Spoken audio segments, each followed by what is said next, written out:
Hey guys, I'm Anton Rojas. And I'm Denise Lazaro. And you are still watching Down the Line, and we are with the new NCAA Women's Volleyball Champions, ang Arellano University Lady Chiefs! Yay! So, I wanna ask, first, syempre, si Ria Sante, ang Captain Ball. How does it feel to be a champion? Sobrang sarap sa pakiramdam. Parang wala ka nang iintindihan pagkatapos eh. So, graduating na. Nakapag-celebrate na ba kayo? Di ba? So, anong mga plano nyo? Friday. Nag-uusapan pa. Coach Obet, ano ang masasabi mo dito sa batch na ito? Ano ang hindi mo makakalimutan sa grupong ito na nagkampiyon? Yung pangalawang championship ng Arellano in NCAA history. Para sa akin yung nangyari kasi parang hindi lang basta team eh. Parang tinreat nila yung isa't isa as a family. Siyempre yung finals MVP natin, si Joey Brado. So how does it feel to be finals MVP and siyempre leading your team to another championship? Sobrang saya po syempre, and nakaka-proud. Sabi mo ba nung interview mo, nung pinangalanan ka ng finals MVP na nung nag-champion kayo nung una, second stringer ka lang. And then ngayon, starting 6 ka, tapos nakapag-finals MVP ka, champion ka pa. So, ano yung mga improvements na ginawa mo and yung mga challenges na pinagdaanan mo? Madami po eh. Nag-improve. Ang in-improve ko po talaga is yung depensa po. Lalo na po sa blockings na pinag-aralan ko po. Kasi pinagtatawanan nila ako dati. Halos hindi ako Bakit? sa nets. Bakit? Ano ba nakakatawa? Bakit pinagtatawanan ka? Kasi po, nag-drills po kami ng blocking. Eh, sila po tapos na ako. Ang tagal-tagal ko pa. May bilang po kasi yun. Diba? Yun, hard work pays off, diba? Alam mo, Dan, finals MVP nga itong si Jovi. Pero para sa akin, maraming pwede maging finals MVP ng series. And ako personally, isa sa pipiliin ko kung ako yung binigyan ng chance na pumili ng finals MVP, itong katabi ko dito. Not terrible siya, guys. Rhea, sobrang underrated mo bilang setter. Sino ba ang idol mo na setter? Sino ba? Coach Obet. Nakita mo na maglaro si Coach Obet. Opo. Mas mas small but terrible. Oh! Pero si Coach Obet, kalmado din ba maglaro? Opo, nangasar pa nga eh. Isa pang silent operator dito eh. Nasaan na ba siya? Nasaan si Regine? Nasaan?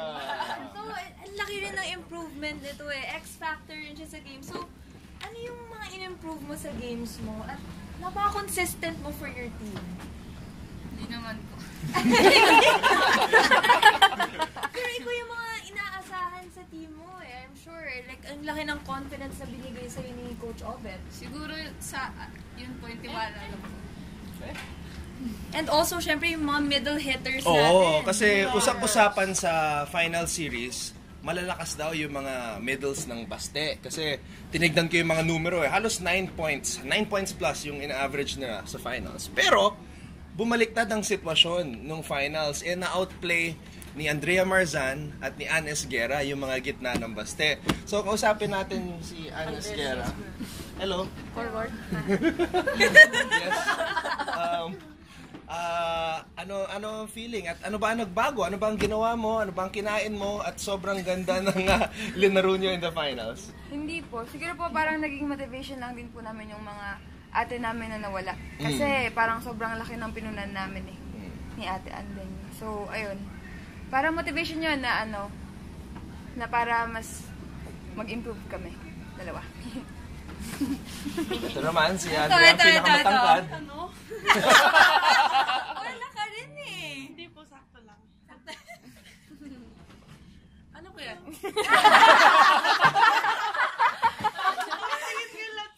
Siyempre, ikaw ang pinakamatangkad sa team. Ikaw yung inaasahan for blocking. Marby. Paano mo minotivate yung sarili mo na at ganong kaganda yung linaro mo sa finals? Hindi ko nga din po alam kung bakit ako na-block ng gano'n. At saka alam ko, ikaw yung leading scorer nung finals. Papasok sa game 3 parang 10.5 yung ina-average ni Andrea. Hindi naman po. Hindi ko din po alam kung paano nagawa yun. Inisip ko din sa sarili ko na yun nga, yung sinabi ni Ann po na madaming, parang nasa amin yung pressure dalawa kasi malakas po yung dalawang umalis sa amin. Naiyak mo na. Naiiyak ka? Tears of joy po At kahapon. tears of joy. Hindi nga kami nakatulog ng maayos dahil sa championship niya. So, Coach, ano yung feeling na napag-champion mo ulit yung team mo? Mga napakasarap. Kasi ang dami namin pinagdaanan eh. Yung pagkatalo namin last year. Kasi meron din mga taong hindi naniniwala na kaya namin mag-champion ulit. Pero yun, naging motivation din namin, naging challenge sa amin. Tapos yung pagkawala ng wife ko. Actually, nung nalaman nila na ganun yung nangyari, ang sinabi sa akin ni Rian na, Coach, una sa lahat, ito yung magiging unang-unang motivation namin para ialay yung panalo sa amin. So napakasarap, lalo na nakita mo yung hirap ng mga bata, yung pinagdaanan nila, yung sakripisyo nila. Yung kahit na alam mong busit na yan dahil sa akin eh. Sobra. Pero naiintindihan ko naman. Nag-agree naman sila.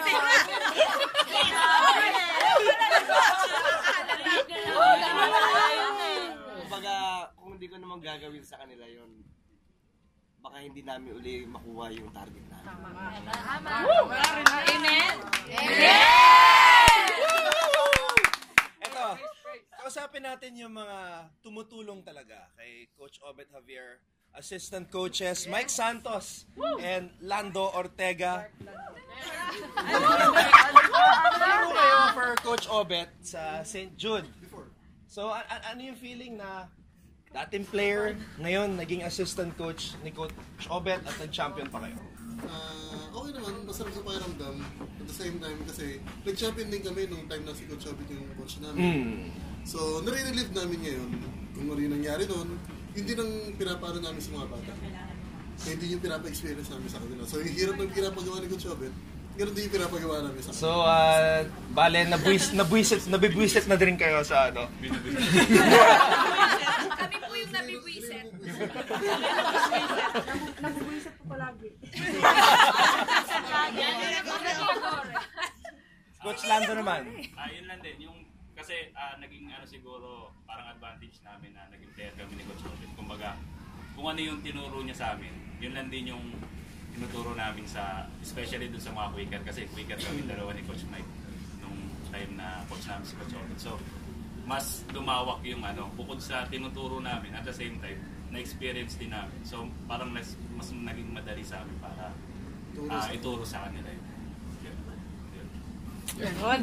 At syempre guys, kasama natin isa sa pinakamagaling na liberos sa collegiate volleyball, si Denden Lazaro. Graduate na. Pero magaling din si Jonah Ibiza at si Nitnit Galang. Tama, nagsasalitan nga kayo from time to time, no? So, bakit ginagawa ni Coach yun? Naghahanap ng pulso eh. Parang ganun pa. Kami bago mag-start yung game, nag-uusap kami. Huwag ka mag-alala, gawin mo yung part, magagawin ko yung part ko. Pero sinisigurado namin na pag nagkamali ako, pasok ka. Hindi pwedeng magsabay kami. Huwag tayo magsasabay na hindi maganda yung namin. Kaya, tuloy-tuloy lang. It's all about teamwork. And that's what worked for you guys, diba? And now na nag-champion na kayo, what's next for the Arellano Lady Chiefs? Champion again. Lakasan mo nga, Rhea. Champion again. Champion again! Champion every day ba? Parang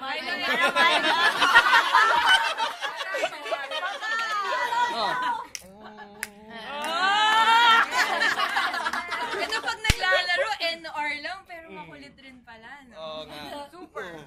Idol daw kasi si Coach Obet eh. Pero alam mo guys, may kwento ko. Kasi dati nag-host ako ng barangay basketball clinic for SNA.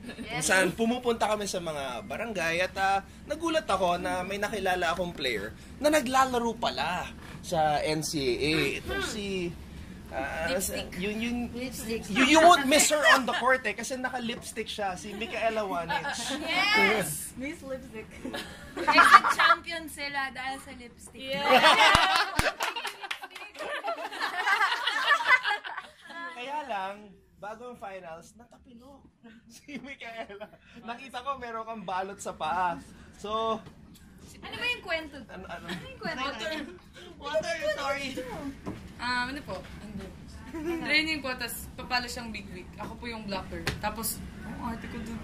Tapos po, pagbagsak ko, medyo pumasok po siya ng, kasi po siya yung pumalo. Parang yung pasok niya po po front. Pag-apo ko po, yun. Pero hindi ko parang hindi po siya dyan. Hindi nga ba talaga? Nagkataon lang po, promise. Sorry na po talaga. So, kailan ito nangyari before mag-finals? February 2 po. Apo, magsi-semis po. Okay lang, maganda ka pa rin naman sa TV eh. Sakto naka-lipstick. Ready. Okay, marami tayong nami-meet na characters sa Philippine Volleyball. Si Chang Abi, syempre. Si Pero, kung may Chang Abi ang Lasal, may Tia Gore daw ang Arellano. Sino ba si Tia Gore? Go, Tia Gore! One big fight! Go, Tia Gore! One big fight! Bisa ba si Tia Gore? Paano ba nagsimula yung Tia Gore na yan? May anak-anakan po kasi ako. Kasi yun parang pinaghandaan niya ako kasi tinutukso ko siya palagi. Parang gumati siya sa akin yung time na yun. Kaya po, yung ganun, gumawa siya ng page, gumawa po siya. Talaga. Uy! Kasi daw, Palike mo na. Please support Tia Gore po. Number 4. Yun na po. Thank you. So halos nakilala na natin ang lahat ng Arellano Lady Chiefs, pero wag po kayong aalis dahil sa aming pagbabalik, we will be asking some very interesting questions sa ating bagong NCAA champions. Yes. Stay with us right here on Down the Line.